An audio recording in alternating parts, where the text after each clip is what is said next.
மணமகளே மருமகளே வா வா, உன் வலது காலை எடுத்து வைத்து வா வா,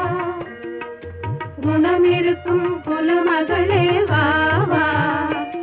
தமிழ் கோவில் வாசல் திறந்து வைத்தோம் வா வா.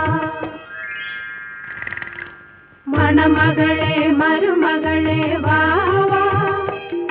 உன் வலது காலை எடுத்து வைத்து வா வா, குணம் இருக்கும் குலமகளே வா